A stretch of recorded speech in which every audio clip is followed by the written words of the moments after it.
Post phone రెండు important. Laziness ఇది ఒక తీసేయాలి. TVs and of all these the dangerous thing is cell and TV. ఈ అన్నిటిగా మించి భయంకరమైనది. అది వదిలేస్తే 75% సక్సెస్ వెళ్ళిపోయారు. I will tell you one thing. 40 నాకు 65 years, 30 years back, 25 years back cell టీవీలో నా చింతన నుంచి నేను నా ఫ్రెండ్స్లో నేను ఒక్కడనే లైఫ్లో సక్సెస్ అవ్వలేకపోయింటే ఒక జాబ్ గట్రా వెళ్ళకున్నాను, బిజినెస్ స్టార్ట్ చేశాను, సక్సెస్కి వెళ్ళాను కొంతవరకే. మా ఫ్రెండ్స్ అందరూ కొంతమంది 27 మంది డాక్టర్స్ ఉన్నారు, 40 ఇంగ్లీష్ ఉన్నారు, 15 మంది టీచర్స్ ఉన్నారు, అందరూ సక్సెస్కి వెళ్ళారు. ఆ టైంలో టీవీ లేవు. మేము హ్యాపీగా ఉన్నామని చెప్పండి. Without TV, without cell. ఆ రోజు టీవీ కూడా లేదు, సెల్ టీవీయే లేదు మా టైంలో. 25 years బ్యాక్, 30 years బ్యాక్ మేము హ్యాపీగా ఉన్నామని చెప్పండి. So without that we can live. మళ్ళీ ఎంత అంటే మీ ఎడ్యుకేషన్ అన్నమాట తీసుకోవాలి. ఇవన్నీ దృష్టిలో ఉంచుకొని పోస్ట్ పోన్ చేయకుండా అనే దానిలో ఎంత ఒక్క పోస్ట్ పోన్ వరల్డ్లో మీ లైఫ్ అంతా ఇమిడి ఉంది. ఏంటంటే మీరు ఈరోజు ఒక 5 days, 6 days అయితే జాయిన్ అయ్యి ఇక్కడి నుంచి ఎగ్జామ్స్ వరకు అకాడమిక్ ఇయర్ ఎగ్జామ్స్ వరకు ప్లాన్ చేసుకోండి. ఏ రోజు లెసన్స్ ఆ రోజు కంటెస్ట్ పెట్టండి. ఎగ్జామ్స్ స్ట్రెస్ ఉండదు. కొంతమంది ఏం చేస్తారు, 8 months 9 months నెగ్లెక్ట్ చేసేస్తారు. 1 month ఎగ్జామ్ కనుక బుక్స్ తీస్తారు, ఇన్ని పుస్తకాలు కనబడతాయి, అవన్నీ డెవిల్లాగా ఉంటాయి. ఎంత చదివినా, ఎంత యాంగ్జైటీ, బ్రెయిన్కి ఎక్కదు, ఎంత స్పీడ్ చదివినా బ్రెయిన్కి ఎక్కదు. సక్సెస్ వెళ్ళకుండా కింద దిగజారిపోతారు. సో ఏంటంటే మీరు ఎక్కువ లెసన్స్ కన్నా పోస్ట్ పోన్ చేస్తూ చదవడం స్టార్ట్ చేసి పోస్ట్ పోన్ చేయకూడదు. చదవండి.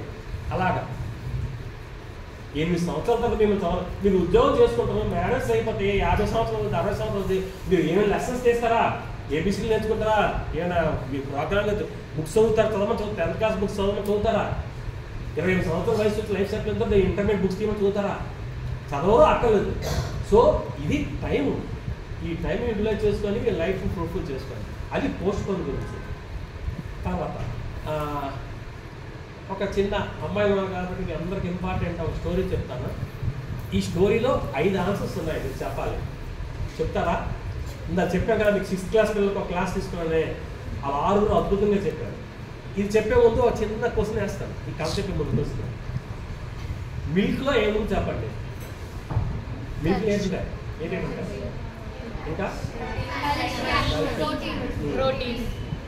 సరదాగా ఉంటున్నాను చెప్పండి. ఫ్యాట్స్ ఇంకా చదవండి. మిల్క్లో నీరు కూడా ఉంటుంది, ఇంకా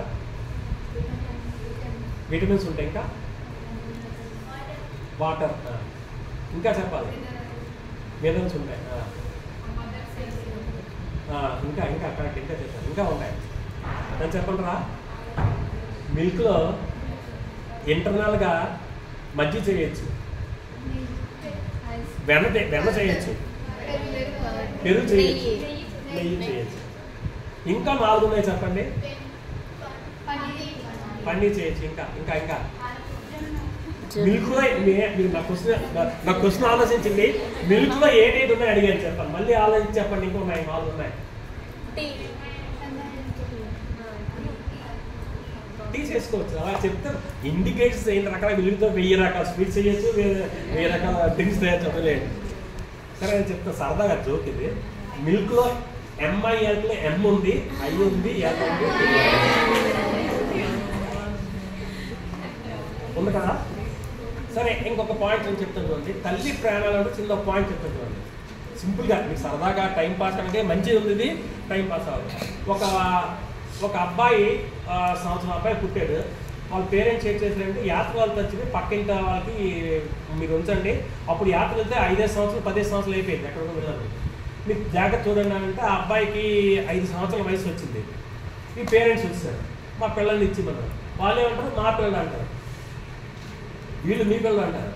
వీళ్ళు కొన్ని రకాలు చెప్తుంటారు. వాళ్ళు ఏ విధంగా చూసినా ఎవరు అనాలిసిస్ చేయలేక మహారాజా దగ్గరికి వెళ్ళారు. మహారాజా మా పిల్లల్ని ఉంచాము, 4 సంవత్సరాల తర్వాత వస్తే ఇవ్వట్లని వీళ్ళు అంటారు. వాళ్ళే అంటారు, మహారాజా ఈ పిల్ల నేను కన్నాను, వీళ్ళు ఎవరో వచ్చి నా బిడ్డను తీసుకెళ్ళి మాయ మాట్లాడుతున్నా అంటారు. ఆ తల్లి అంటే ఇది మహారాజా నేను 9 మాసాలు మోసి కని సంవత్సరం తర్వాత ఉంచి నేను రిటర్న్ చుట్టూ తీసుకుంటాను, నన్ను మోసం చేశాను. మహారాజు బ్రెయిన్ అంతా ఎలా చెప్పాలి తెలియదు. అప్పుడు ఏం చేశారంటే అక్కడ ఒక మహామంత్రి ఉన్నారు. మహామంత్రి ఏమన్నారంటే సాల్వ్ చేయండి అన్నారు. అతను మహారాజు ఏం లేదు మహారాజా, ఇది ఒక సినిమాలో కూడా ఉంది, ధర్మరాజు చెప్తాడు ఆ మహారాజు దగ్గర, ధర్మరాజు జస్టిస్గా, మహారాజా బిడ్డ 2 ముక్కలు చేసింది, ఈ తల్లికో మొక్కిచ్చింది, ఆ తల్లికో మొక్కిచ్చింది అన్నారు. అనేసరికి అందరూ ఆశ్చర్యపోతారు. మహారాజు అమ్మయ్య నా ప్రాబ్లం సాల్వ్ అయిపోయింది, నీకు ఎలా సాల్వ్ చేయాలి తెలియదు, ఈ బిడ్డ నేను కట్ చేసి ఆఫీస్కి ఇచ్చింది, ఆఫీస్కి ఇచ్చింది అంటున్నారు. అప్పుడు ఈ పెంచిన తల్లికి సరదాగా ఉంది, సక్సెస్ అయ్యాను మొత్తం ఎలా ఆ బిడ్డ వస్తుంది, నా పంతం లెగ్గిందని పెంచిన తల్లికి ఉంది. కన్న తల్లికి ఏముంది, అయ్యో నా బిడ్డను కట్ చేసి చచ్చిపోతాడు, ఎక్కడ సుఖంగా హాయిగా ఉన్నాడు, నా దగ్గర లేకపోయినా నా కొడుకు ఆ పెంచిన దగ్గర హాయిగా, మహారాజా నాకొద్దు, ఆ బిడ్డను ఇచ్చి ఆవిడకి ఇచ్చింది. అప్పుడు ధర్మరాజు ఏం చెప్పాడు, మహారాజా ఈవిడ అసలైన తల్లి, ఎందుకంటే బిడ్డను కోసేస్తానంటే ఒప్పుకోలేదు, కన్న ప్రేమ కాబట్టి, ఎక్కడన్నా హాయిగా ఉండని చెప్పాడు కాబట్టి ఈవిడే బిడ్డని చెప్పాడు. అంటే తల్లి ప్రేమ అలా ఉంటుంది. తల్లి ప్రేమకి తండ్రి ప్రేమకి వెళ్ళలేవు, సముద్రం కంటే గొప్పట. దీని డెఫినెట్ ఫర్ వాళ్ళ మీద ఉన్న